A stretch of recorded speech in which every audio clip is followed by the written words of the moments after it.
احمق لوگ کہیں گے کہ مسلمان جس قبلے پر پہلے سے چلے آتے تھے اب اس سے کیوں منہ پھیر بیٹھے؟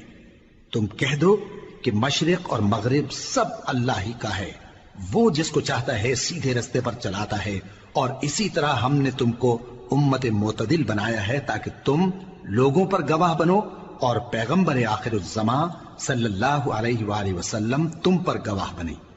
اور جس قبلے پر تم پہلے تھے اس کو ہم نے اس لیے مقرر کیا تھا کہ معلوم کریں کہ کون ہمارے پیغمبر کا تابع رہتا ہے اور کون الٹے پاؤں پھر جاتا ہے۔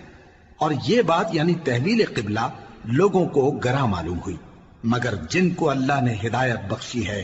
وہ اسے گراں نہیں سمجھتے، اور اللہ ایسا نہیں کہ تمہارے ایمان کو یوں ہی ضائع کر دے۔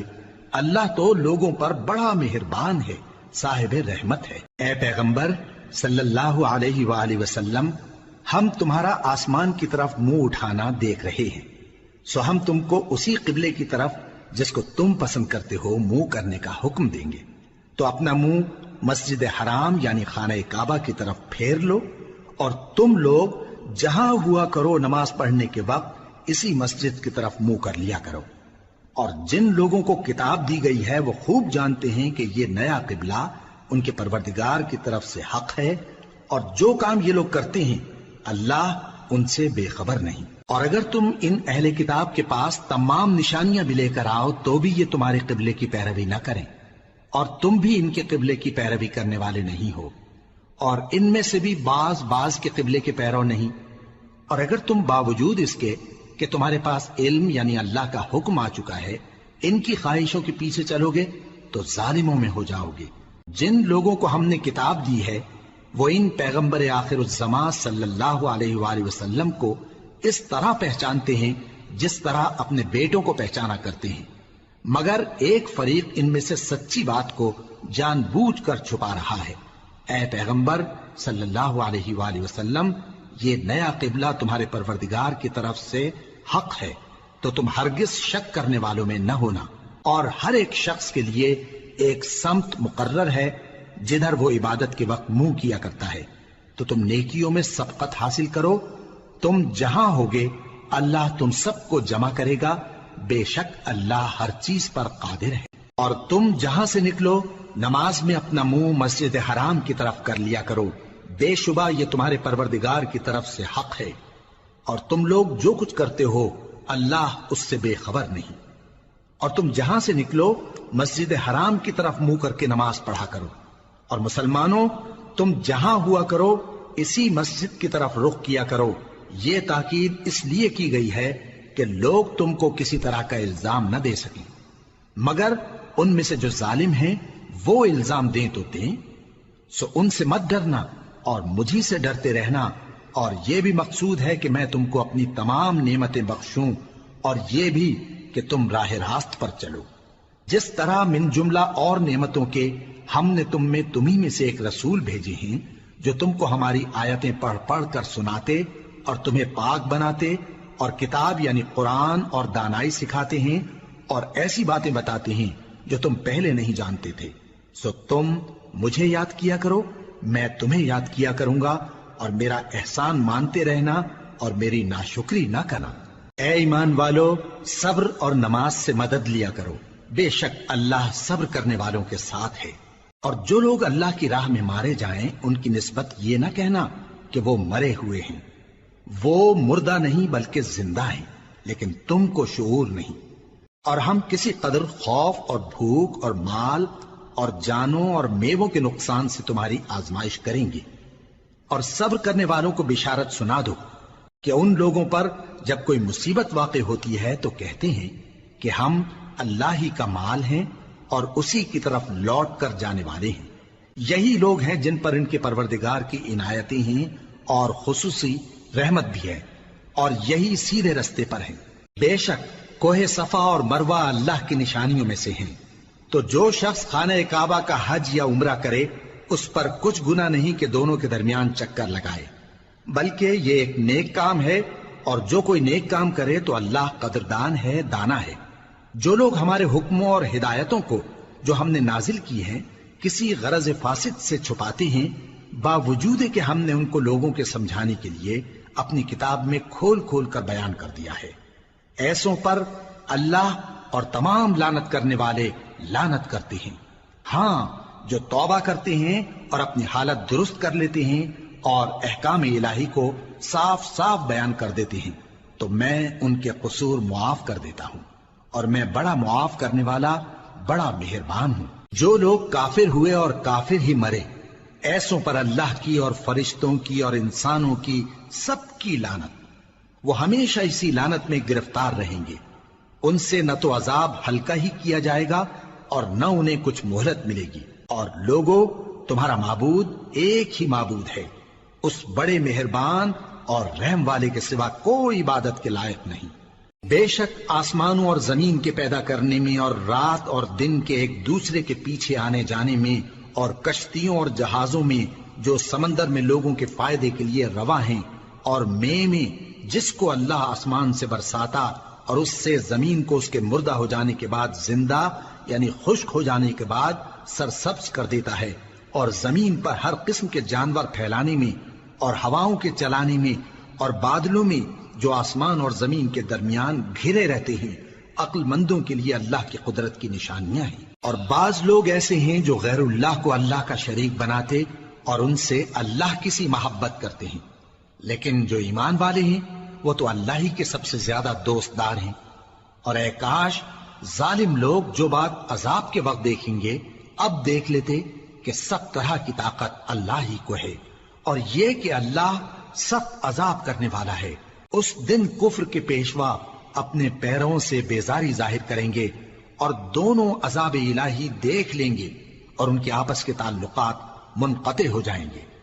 یہ حال دیکھ کر پیروی کرنے والے حسرت سے کہیں گے کہ اے کاش ہمیں پھر دنیا میں جانا نصیب ہو، تاکہ جس طرح یہ ہم سے بیزار ہو رہے ہیں اسی طرح ہم بھی ان سے بیزار ہوں۔ اس طرح اللہ ان کے اعمال حسرت بنا کر دکھائے گا اور وہ دوزخ سے نکل نہیں سکیں گے۔ لوگوں، جو چیزیں زمین میں حلال طیب ہیں وہ کھاؤ، اور شیطان کے قدموں پر نہ چلو، وہ تمہارا کھلا دشمن ہے۔ وہ تو تم کو برائی اور بے حیائی ہی کے کام کرنے کو کہتا ہے، اور یہ بھی کہ اللہ کی نسبت ایسی باتیں کہو جن کا تمہیں کچھ بھی علم نہیں۔ اور جب ان لوگوں سے کہا جاتا ہے کہ جو کتاب اللہ نے نازل فرمائی ہے اس کی پیروی کرو، تو کہتے ہیں نہیں، بلکہ ہم تو اسی چیز کی پیروی کریں گے جس پر ہم نے اپنے باپ دادا کو پایا۔ بھلا اگرچہ ان کے باپ دادا نہ کچھ سمجھتے ہوں اور نہ سیدھے رستے پر ہوں، تب بھی وہ انہی کی تقلید کیے جائیں گے۔ جو لوگ کافر ہیں ان کی مثال اس شخص کی سی ہے جو کسی ایسی چیز کو آواز دے جو پکار اور آواز کے سوا کچھ سن نہ سکے۔ یہ بہرے ہیں، گونگے ہیں، اندھے ہیں کہ کچھ سمجھ ہی نہیں سکتے۔ اے اہل ایمان، جو پاکیزہ چیزیں ہم نے تم کو عطا فرمائی ہیں ان کو کھاؤ، اور اگر اللہ ہی کے بندے ہو تو اس کی نعمتوں کا شکر بھی ادا کرو۔ اس نے تو تم پر بس مرا ہوا جانور اور لہو اور سور کا گوشت اور جس چیز پر اللہ کے سوا کسی اور کا نام پکارا جائے حرام کر دیا ہے۔ ہاں، جو مجبور ہو جائے بشرطے کہ اللہ کی نافرمانی نہ کرے اور حد ضرورت سے باہر نہ نکل جائے، اس پر کچھ گناہ نہیں۔ بے شک اللہ بخشنے والا ہے، رحم کرنے والا ہے۔ جو لوگ اللہ کی کتاب سے ان آیتوں اور ہدایتوں کو جو اس نے نازل فرمائی ہیں چھپاتے اور ان کے بدلے تھوڑی سی قیمت یعنی دنیاوی منفعت حاصل کرتے ہیں، وہ اپنے پیٹوں میں محض آگ بھرتے ہیں۔ ایسے لوگوں سے اللہ قیامت کے دن نہ کلام کرے گا اور نہ ان کو گناہوں سے پاک کرے گا، اور ان کے لیے دکھ دینے والا عذاب ہے۔ یہ وہ لوگ ہیں جنہوں نے ہدایت چھوڑ کر گمراہی اور بخشش چھوڑ کر عذاب خرید لیا۔ یہ آتش جہنم کی کیسی برداشت کرنے والے ہیں۔ یہ اس لیے کہ اللہ نے کتاب سچائی کے ساتھ نازل فرمائی، اور جن لوگوں نے اس کتاب میں اختلاف کیا وہ ضد میں آ کر نیکی سے دور ہو گئے ہیں۔ نیکی یہی نہیں کہ تم مشرق و مغرب کو قبلہ سمجھ کر ان کی طرف منہ کر لو، بلکہ نیکی یہ ہے کہ لوگ اللہ پر اور روز آخر پر اور فرشتوں پر اور اللہ کی کتاب پر اور پیغمبروں پر ایمان لائیں، اور مال باوجود عزیز رکھنے کے رشتہ داروں اور یتیموں اور محتاجوں اور مسافروں اور مانگنے والوں کو دیں، اور گردنوں کے چھڑانے میں خرچ کریں، اور نماز پڑھیں اور زکات دیں، اور جب عہد کر لیں تو اس کو پورا کریں، اور سختی اور تکلیف میں اور جنگ کے وقت ثابت قدم رہیں۔ یہی لوگ ہیں جو ایمان میں سچے ہیں، اور یہی ہیں جو اللہ سے ڈرنے والے ہیں۔ مومنوں، تم کو مقتولوں کے بارے میں قصاص یعنی خون کے بدلے خون کا حکم دیا جاتا ہے، اس طرح پر کہ آزاد کے بدلے آزاد مارا جائے، اور غلام کے بدلے غلام، اور عورت کے بدلے عورت۔ اور اگر قاتل کو اس کے مقتول بھائی کے قصاص میں سے کچھ معاف کر دیا جائے تو وارث مقتول کو پسندیدہ طریق سے قرارداد کی پیروی یعنی مطالبہ خون بہا کرنا اور قاتل کو خوشخوئی کے ساتھ ادا کرنا چاہیے۔ یہ تمہارے پروردگار کی طرف سے تمہارے لیے آسانی اور مہربانی ہے۔ اب جو اس کے بعد زیادتی کرے اس کے لیے دکھ کا عذاب ہے۔ اور اے اہل عقل، حکم قصاص میں تمہاری زندگانی ہے کہ تم قتل و خونریزی سے بچو۔ تم پر فرض کیا جاتا ہے کہ جب تم میں سے کسی کو موت کا وقت آ جائے تو اگر وہ کچھ مال چھوڑ جانے والا ہو تو ماں باپ اور رشتہ داروں کے لیے دستور کے مطابق وصیت کر جائے۔ اللہ سے ڈرنے والوں پر یہ ایک حق ہے۔ پھر جو شخص وصیت کو سننے کے بعد اس کو بدل ڈالے تو اس کے بدلنے کا گناہ انہی لوگوں پر ہے جو اس کو بدلیں، اور بے شک اللہ سنتا جانتا ہے۔ اب اگر کسی کو وصیت کرنے والے کی طرف سے کسی وارث کی طرفداری یا حق تلفی کا اندیشہ ہو تو اگر وہ وصیت کو بدل کر وارثوں میں صلح کرا دے تو اس پر کچھ گناہ نہیں، بے شک اللہ بخشنے والا ہے، رحم والا ہے۔ مومنوں، تم پر روزے فرض کیے گئے ہیں جس طرح تم سے پہلے لوگوں پر فرض کیے گئے تھے تاکہ تم پرہیزگار بنو۔ روزوں کے دن گنتی کے چند روز ہیں، تو جو شخص تم میں سے بیمار ہو یا سفر میں ہو تو دوسرے دنوں میں روزوں کا شمار پورا کر لے۔ اور جو لوگ روزہ رکھنے کی طاقت رکھیں لیکن رکھیں نہیں، وہ روزے کے بدلے محتاج کو کھانا کھلا دیں۔ اور جو کوئی اپنی مرضی سے زیادہ نیکی کرے تو اس کے حق میں زیادہ اچھا ہے، اور اگر سمجھو تو روزہ رکھنا ہی تمہارے حق میں بہتر ہے۔ روزوں کا مہینہ رمضان کا مہینہ ہے جس میں قرآن اول نازل ہوا، جو لوگوں کا رہنما ہے اور جس میں ہدایت کی کھلی نشانیاں ہیں، اور جو حق و باطل کو الگ الگ کرنے والا ہے۔ تو جو کوئی تم میں سے اس مہینے میں موجود ہو چاہیے کہ پورے مہینے کے روزے رکھے، اور جو بیمار ہو یا سفر میں ہو تو دوسرے دنوں میں روزے رکھ کر ان کا شمار پورا کر لے۔ اللہ تمہارے حق میں آسانی چاہتا ہے اور سختی نہیں چاہتا، اور یہ آسانی کا حکم اس لیے دیا گیا ہے کہ تم روزوں کا شمار پورا کر لو، اور اس احسان کے بدلے کہ اللہ نے تم کو ہدایت بخشی ہے تم اس کو بزرگی سے یاد کرو اور اس کا شکر کرو۔ اور اے پیغمبر، جب تم سے میرے بندے میرے بارے میں دریافت کریں تو انہیں معلوم ہو کہ میں تو تمہارے پاس ہی ہوں۔ جب کوئی پکارنے والا مجھے پکارتا ہے تو میں اس کی دعا قبول کرتا ہوں، تو ان کو چاہیے کہ میرے حکموں کو مانیں اور مجھ پر ایمان رکھیں تاکہ نیک رستہ پائیں۔ روزوں کی راتوں میں تمہارے لیے اپنی عورتوں کے پاس جانا جائز کر دیا گیا ہے، وہ تمہاری پوشاک ہیں اور تم ان کی پوشاک ہو۔ اللہ کو معلوم ہے کہ تم ان کے پاس جانے سے اپنے حق میں خیانت کرتے تھے، سو اس نے تم پر مہربانی کی اور تمہاری حرکات سے درگزر فرمائی، تو اب تم کو اختیار ہے کہ ان سے مباشرت کرو۔ اور اللہ نے جو چیز تمہارے لیے لکھ رکھی ہے یعنی اولاد، اس کو اللہ سے طلب کرو اور کھاؤ اور پیو، یہاں تک کہ صبح کی سفید دھاری رات کی سیاہ دھاری سے الگ نظر آنے لگے، پھر روزہ رکھ کر رات تک پورا کرو۔ اور جب تم مسجدوں میں اعتکاف بیٹھتے ہو تو ان سے مباشرت نہ کرو، یہ اللہ کی حدیں ہیں، ان کے پاس نہ جانا۔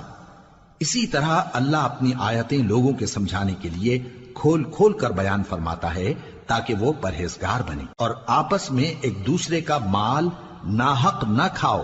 اور نہ اس کو رشوتاً حاکموں کے پاس پہنچاؤ تاکہ لوگوں کے مال کا کچھ حصہ ناجائز طور پر کھا جاؤ، اور اسے تم جانتے بھی ہو۔ اے پیغمبر، لوگ تم سے نئے چاند کے بارے میں دریافت کرتے ہیں کہ گھٹتا بڑھتا کیوں ہے۔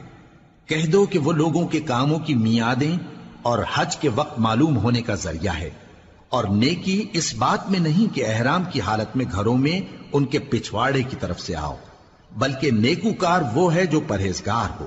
اور گھروں میں ان کے دروازوں سے آیا کرو اور اللہ سے ڈرتے رہو تاکہ کامیاب ہو جاؤ۔ اور جو لوگ تم سے لڑتے ہیں تم بھی اللہ کی راہ میں ان سے لڑو،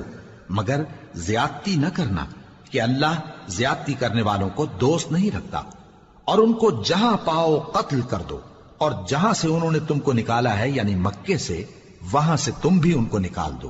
اور دین سے گمراہ کرنے کا فساد قتل و خونریزی سے کہیں بڑھ کر ہے، اور جب تک وہ تم سے مسجد حرام یعنی خانہ کعبہ کے پاس نہ لڑیں تم بھی وہاں ان سے نہ لڑنا۔ ہاں اگر وہ تم سے لڑیں تو تم ان کو قتل کر ڈالو، کافروں کی یہی سزا ہے۔ پھر اگر وہ باز آ جائیں تو اللہ بخشنے والا ہے، رحم کرنے والا ہے۔ اور ان سے اس وقت تک لڑتے رہنا کہ فساد نابود ہو جائے اور ملک میں اللہ ہی کا دین غالب ہو جائے۔ پھر اگر وہ فساد سے باز آ جائیں تو ظالموں کے سوا کسی پر زیادتی نہیں کرنی چاہیے۔ ادب کا مہینہ ادب کے مہینے کے مقابل ہے، اور ادب کی چیزیں ایک دوسرے کا بدلہ ہیں۔ پس اگر کوئی تم پر زیادتی کرے تو جیسی زیادتی وہ تم پر کرے ویسی ہی تم اس پر کرو، اور اللہ سے ڈرتے رہو اور جان رکھو کہ اللہ ڈرنے والوں کے ساتھ ہے۔ اور اللہ کی راہ میں مال خرچ کرو اور اپنے آپ کو ہلاکت میں نہ ڈالو، اور نیکی کرو، بے شک اللہ نیکی کرنے والوں کو دوست رکھتا ہے۔ اور اللہ کی خوشنودی کے لیے حج اور عمرے کو پورا کرو، اور اگر راستے میں روک لیے جاؤ تو جیسی قربانی میسر ہو کر دو، اور جب تک قربانی اپنے مقام پر نہ پہنچ جائے سر نہ منڈاؤ۔ اور اگر کوئی تم میں بیمار ہو یا اس کے سر میں کسی طرح کی تکلیف ہو تو اگر وہ سر منڈا لے تو اس کے بدلے روزے رکھے یا صدقہ دے یا قربانی کرے۔ پھر جب تکلیف دور ہو کر تم مطمئن ہو جاؤ تو جو تم میں حج کے وقت تک عمرے سے فائدہ اٹھانا چاہے وہ جیسی قربانی میسر ہو کرے، اور جس کو قربانی نہ ملے وہ 3 روزے ایام حج میں رکھے اور 7 جب واپس ہو، یہ پورے 10 ہوئے۔ یہ حکم اس شخص کے لیے ہے جس کے اہل و عیال مکے میں نہ رہتے ہوں۔ اور اللہ سے ڈرتے رہو اور جان رکھو کہ اللہ سخت عذاب دینے والا ہے۔ حج کے مہینے معین ہیں جو معلوم ہیں، تو جو شخص ان مہینوں میں حج کی نیت کر لے تو حج کے دنوں میں نہ عورتوں سے اختلاط کرے، نہ کوئی برا کام کرے اور نہ کسی سے جھگڑے۔ اور جو نیک کام تم کرو گے وہ اللہ کو معلوم ہو جائے گا۔ اور زاد راہ یعنی رستے کا خرچ ساتھ لے جاؤ، کیونکہ بہترین زاد راہ پرہیزگاری ہے۔ اور اے اہل عقل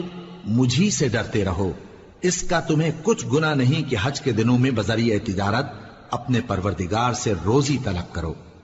اور جب عرفات سے واپس ہونے لگو تو مشعر حرام یعنی مزدلفہ میں اللہ کا ذکر کرو، اور اس طرح ذکر کرو جس طرح اس نے تم کو سکھایا،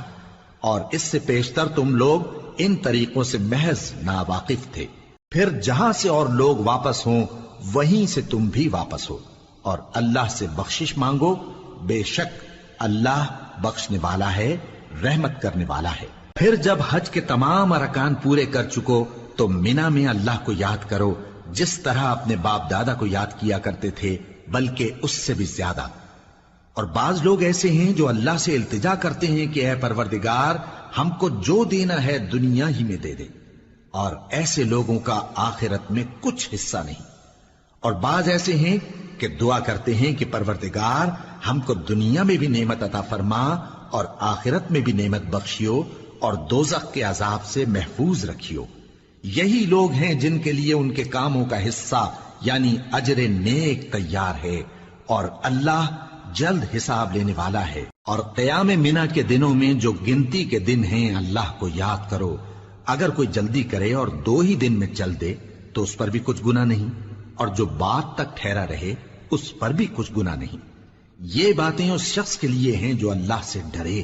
اور تم لوگ اللہ سے ڈرتے رہو اور جان رکھو کہ تم سب اس کے پاس جمع کیے جاؤ گے۔ اور کوئی شخص تو ایسا ہے جس کی گفتگو دنیا کی زندگی میں تم کو دلکش معلوم ہوتی ہے، اور وہ اپنے معافی ضمیر پر یعنی اس بات پر جو اس کے دل میں ہے اللہ کو گواہ بناتا ہے، حالانکہ وہ سخت جھگڑالو ہے۔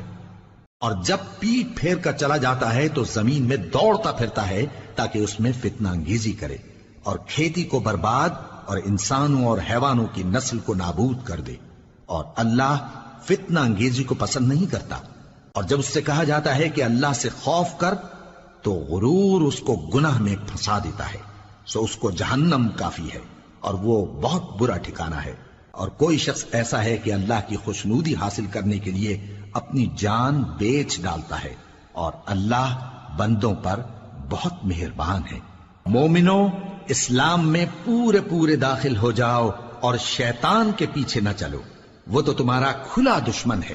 پھر اگر تم احکام روشن پہنچ جانے کے بعد لڑکھڑا جاؤ تو جان رکھو کہ اللہ غالب ہے، حکمت والا ہے۔ کیا یہ لوگ اسی بات کے منتظر ہیں کہ ان پر اللہ کا عذاب بادل کے سائبانوں میں آ نازل ہو اور فرشتے بھی اتر آئیں اور کام تمام کر دیا جائے؟ اور سب کاموں کا رجوع اللہ ہی کی طرف ہے۔ اے پیغمبر، بنی اسرائیل سے پوچھو کہ ہم نے ان کو کتنی کھلی نشانیاں دیں،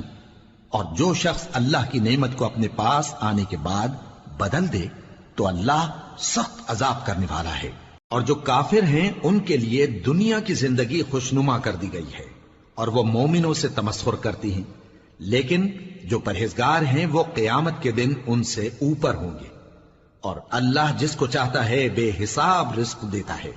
پہلے تو سب لوگوں کا ایک ہی مذہب تھا، لیکن وہ آپس میں اختلاف کرنے لگے تو اللہ نے ان کی طرف بشارت دینے والے اور ڈر سنانے والے پیغمبر بھیجے، اور ان پر سچائی کے ساتھ کتابیں نازل کی تاکہ جن امور میں لوگ اختلاف کرتے تھے ان کا ان میں فیصلہ کر دے۔ اور اس میں اختلاف بھی انہی لوگوں نے کیا جن کو کتاب دی گئی تھی، باوجود کہ ان کے پاس کھلے ہوئے احکام آ چکے تھے،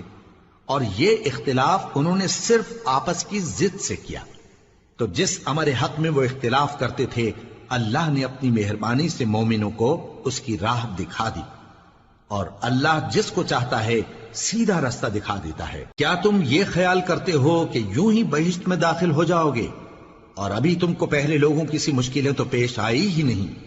ان کو بڑی بڑی سختیاں اور تکلیفیں پہنچیں، اور وہ صعوبتوں میں ہلا ہلا دیے گئے، یہاں تک کہ پیغمبر اور مومن لوگ جو ان کے ساتھ تھے سب پکار اٹھے کہ کب اللہ کی مدد آئے گی۔ دیکھو اللہ کی مدد ان قریب آیا چاہتی ہے۔ اے نبی، لوگ تم سے پوچھتے ہیں کہ اللہ کی راہ میں کس طرح کا مال خرچ کریں۔ کہہ دو کہ جو چاہو خرچ کرو، لیکن جو مال خرچ کرنا چاہو وہ درجہ بدرجہ اہل استحقاق یعنی ماں باپ کو اور قریب کے رشتہ داروں کو اور یتیموں کو اور محتاجوں کو اور مسافروں کو سب کو دو، اور جو بھلائی تم کرو گے اللہ اس کو جانتا ہے۔ مسلمانوں، تم پر اللہ کے رستے میں لڑنا فرض کر دیا گیا ہے، اور وہ تمہیں ناگوار تو ہوگا، مگر عجب نہیں کہ ایک چیز تم کو بری لگے اور وہ تمہارے حق میں بھلی ہو، اور عجب نہیں کہ ایک چیز تم کو بھلی لگے اور وہ تمہارے لیے مضر ہو، اور ان باتوں کو اللہ ہی بہتر جانتا ہے اور تم نہیں جانتے۔ اے پیغمبر، لوگ تم سے عزت والے مہینوں میں لڑائی کرنے کے بارے میں دریافت کرتے ہیں، کہہ دو کہ ان میں لڑنا بڑا گناہ ہے، اور اللہ کی راہ سے روکنا اور اس سے کفر کرنا اور مسجد حرام یعنی خانہ کعبہ میں جانے سے بند کرنا اور اہل مسجد کو اس میں سے نکال دینا جو یہ کفار کرتے ہیں، اللہ کے نزدیک اس سے بھی زیادہ گناہ ہے، اور فتنہ انگیزی خونریزی سے بھی بڑھ کر ہے۔ اور یہ لوگ ہمیشہ تم سے لڑتے رہیں گے، یہاں تک کہ اگر مقدور رکھیں تو تم کو تمہارے دین سے پھیر دیں، اور جو کوئی تم میں سے اپنے دین سے پھر کر کافر ہو جائے گا اور کافر ہی مرے گا تو ایسے لوگوں کے اعمال دنیا اور آخرت دونوں میں برباد ہو جائیں گے، اور یہی لوگ دوزخ میں جانے والے ہیں جس میں ہمیشہ رہیں گے۔ جو لوگ ایمان لائے اور اللہ کے لیے وطن چھوڑ گئے اور کفار سے جنگ کرتے رہے وہی اللہ کی رحمت کے امیدوار ہیں، اور اللہ بخشنے والا ہے، رحمت کرنے والا ہے۔ اے پیغمبر، لوگ تم سے شراب اور جوئے کا حکم دریافت کرتے ہیں، کہہ دو کہ ان میں گناہ بڑے ہیں اور لوگوں کے لیے کچھ فائدے بھی ہیں، مگر ان کے گناہ فائدوں سے کہیں زیادہ ہیں۔ اور یہ بھی تم سے پوچھتے ہیں کہ اللہ کی راہ میں کون سا مال خرچ کریں، کہہ دو کہ جو ضرورت سے زیادہ ہو۔ اس طرح اللہ تمہارے لیے اپنے احکام کھول کھول کر بیان فرماتا ہے تاکہ تم سوچو، یعنی دنیا اور آخرت کی باتوں میں غور کرو۔ اور تم سے یتیموں کے بارے میں بھی دریافت کرتے ہیں، کہہ دو کہ ان کی حالت کی اصلاح بہت اچھا کام ہے، اور اگر تم ان سے مل جل کر رہنا یعنی خرچ اکٹھا رکھنا چاہو تو وہ تمہارے بھائی ہیں، اور اللہ خوب جانتا ہے کہ خرابی کرنے والا کون ہے اور اصلاح کرنے والا کون۔ اور اگر اللہ چاہتا تو تم کو تکلیف میں ڈال دیتا، بے شک اللہ غالب ہے، حکمت والا ہے۔ اور مومنوں مشرک عورتوں سے جب تک وہ ایمان نہ لائیں نکاح نہ کرنا، کیونکہ مشرک عورت خواہ تم کو کیسی ہی بھلی لگے اس سے مومن لونڈی بہتر ہے، اور اسی طرح مشرک مرد جب تک ایمان نہ لائیں مومن عورتوں کو ان کی زوجیت میں نہ دینا، کیونکہ مشرک مرد سے خواہ وہ تم کو کیسا ہی بھلا لگے مومن غلام بہتر ہے۔ یہ مشرک لوگوں کو دوزخ کی طرف بلاتی ہیں، اور اللہ اپنی مہربانی سے بہشت اور بخشش کی طرف بلاتا ہے، اور اپنے حکم لوگوں سے کھول کھول کر بیان کرتا ہے تاکہ نصیحت حاصل کریں۔ اور تم سے حیض کے بارے میں دریافت کرتے ہیں، کہہ دو وہ تو نجاست ہے، سو ایام حیض میں عورتوں سے کنارہ کش رہو، اور جب تک وہ پاک نہ ہو جائیں ان سے مقاربت نہ کرو۔ ہاں جب وہ پاک ہو جائیں تو جس طریق سے اللہ نے تمہیں ارشاد فرمایا ہے ان کے پاس جاؤ، کچھ شک نہیں کہ اللہ توبہ کرنے والوں اور پاک صاف رہنے والوں کو دوست رکھتا ہے۔ تمہاری عورتیں تمہاری کھیتی ہیں، تو اپنی کھیتی میں جس طرح چاہو جاؤ، اور اپنے لیے نیک عمل آگے بھیجو، اور اللہ سے ڈرتے رہو، اور جان رکھو کہ ایک دن تمہیں اس کے روبرو حاضر ہونا ہے۔ اور اے پیغمبر ایمان والوں کو بشارت سنا دو،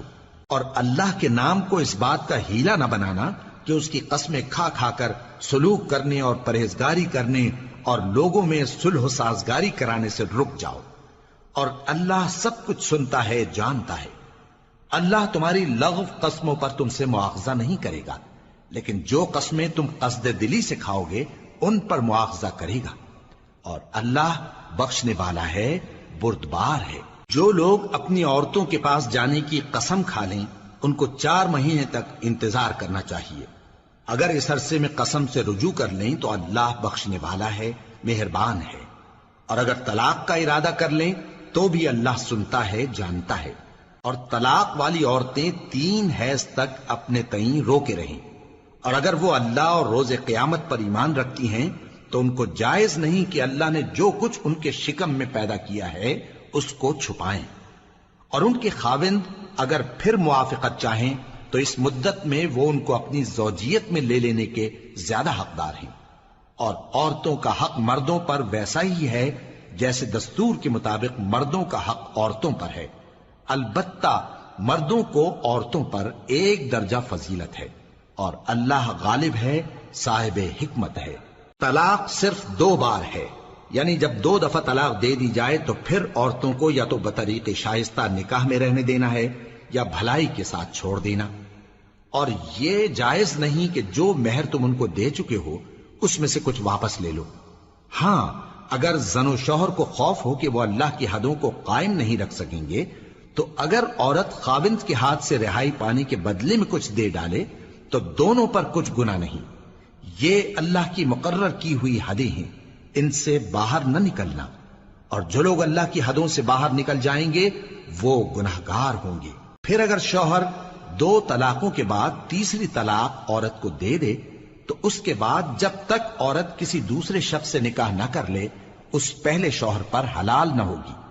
ہاں اگر دوسرا خاوند بھی طلاق دے دے اور عورت اور پہلا خاوند پھر ایک دوسرے کی طرف رجوع کر لیں تو ان پر کچھ گناہ نہیں، بشرطے کہ دونوں یقین کریں کہ اللہ کی حدوں کو قائم رکھ سکیں گے، اور یہ اللہ کی حدیں ہیں، ان کو وہ ان لوگوں کے لیے بیان فرماتا ہے جو علم رکھتے ہیں۔ اور جب تم عورتوں کو 2 دفعہ طلاق دے چکو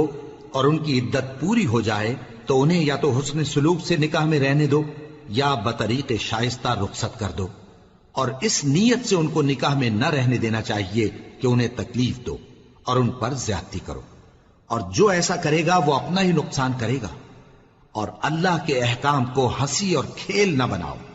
اور اللہ نے تم کو جو نعمتیں بخشی ہیں اور تم پر جو کتاب اور دانائی کی باتیں نازل کی ہیں جن سے وہ تمہیں نصیحت فرماتا ہے ان کو یاد کرو، اور اللہ سے ڈرتے رہو، اور جان رکھو کہ اللہ ہر چیز سے واقف ہے۔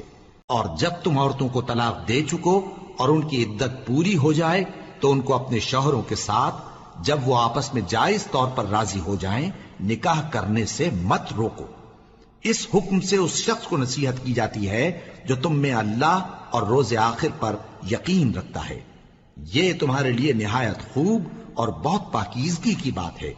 اور اللہ جانتا ہے اور تم نہیں جانتے۔ اور مائیں اپنے بچوں کو پورے 2 سال دودھ پلائیں یہ حکم اس شخص کے لیے ہے جو پوری مدت تک دودھ پلوانا چاہے، اور دودھ پلانے والی ماؤں کا کھانا اور کپڑا دستور کے مطابق باپ کے ذمے ہوگا۔ کسی شخص کو اس کی طاقت سے زیادہ تکلیف نہیں دی جاتی، تو یاد رکھو کہ نہ تو ماں کو اس کے بچے کے سبب نقصان پہنچایا جائے اور نہ باپ کو اس کی اولاد کی وجہ سے نقصان پہنچایا جائے، اور اسی طرح نان و نفقہ بچے کے وارث کے ذمے ہے۔ اور اگر دونوں یعنی ماں باپ آپس کی رضامندی اور صلاح سے بچے کا دودھ چھڑانا چاہیں تو ان پر کچھ گناہ نہیں، اور اگر تم اپنی اولاد کو دودھ پلوانا چاہو تو تم پر کچھ گناہ نہیں، بشرطے کہ تم دودھ پلانے والیوں کو دستور کے مطابق ان کا حق جو تم نے دینا کیا تھا دے دو، اور اللہ سے ڈرتے رہو اور جان رکھو کہ جو کچھ تم کرتے ہو اللہ اس کو دیکھ رہا ہے۔ اور جو لوگ تم میں سے مر جائیں اور عورتیں چھوڑ جائیں تو وہ عورتیں 4 مہینے اور 10 دن اپنے آپ کو روکے رہیں،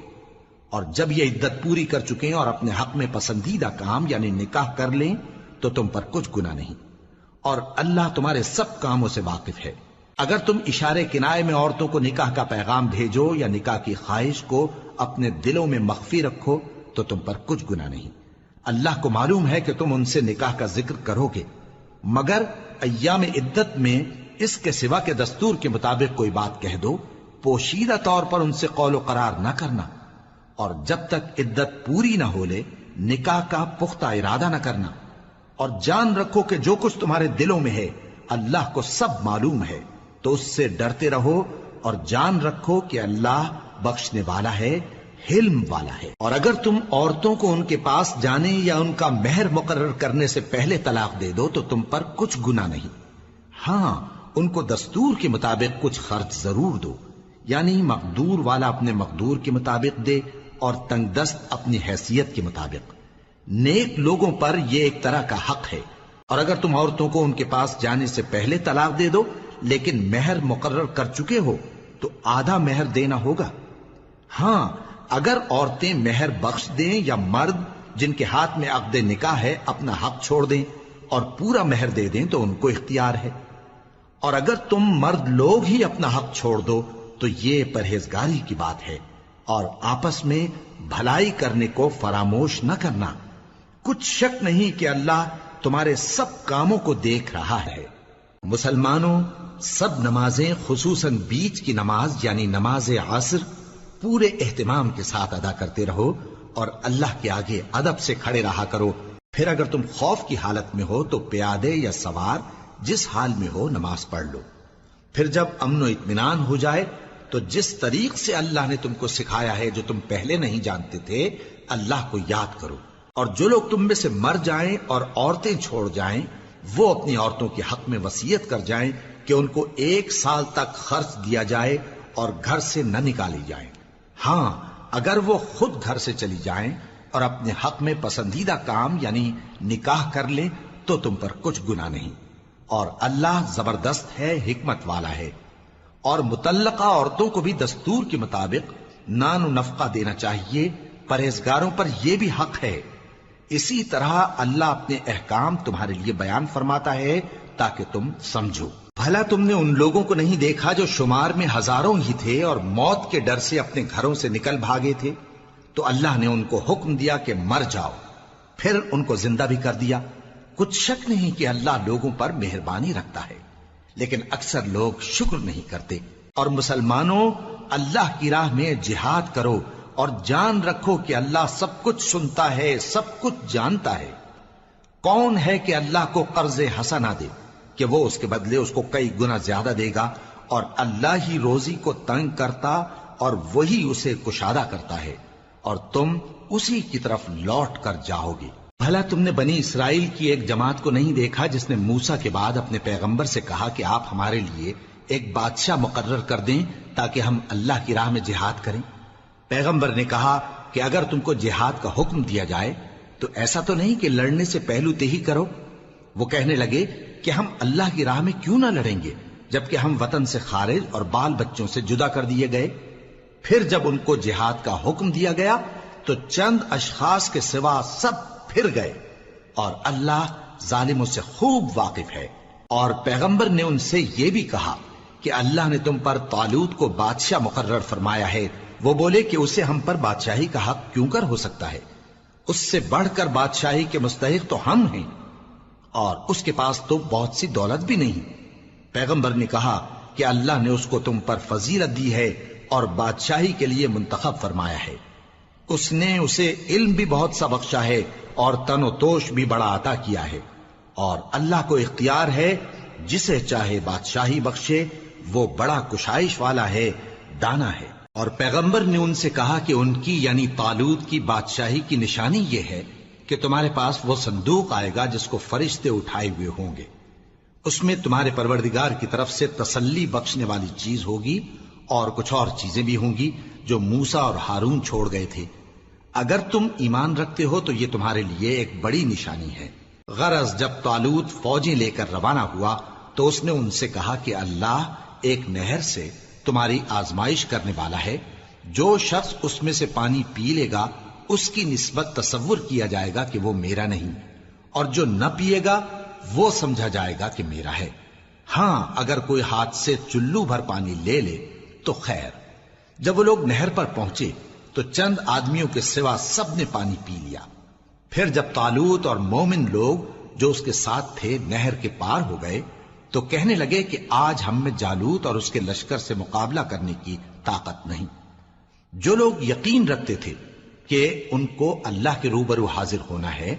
وہ کہنے لگے کہ بسا اوقات تھوڑی سی جماعت نے اللہ کے حکم سے بڑی جماعت پر فتح حاصل کی ہے، اور اللہ ثابت قدم رہنے والوں کے ساتھ ہے۔ اور جب وہ لوگ جالوت اور اس کے لشکر کے مقابل میں آئے تو اللہ سے دعا کی کہ اے پروردگار، ہم پر صبر کے دہانے کھول دے اور ہمیں لڑائی میں ثابت قدم رکھ اور لشکر کفار پر فتح یاب کر۔ تو طالوت کی فوج نے اللہ کے حکم سے ان کو شکست دے دی، اور داؤد نے جالوت کو قتل کر ڈالا، اور اللہ نے ان کو بادشاہی اور دانائی بخشی اور جو کچھ چاہا سکھایا۔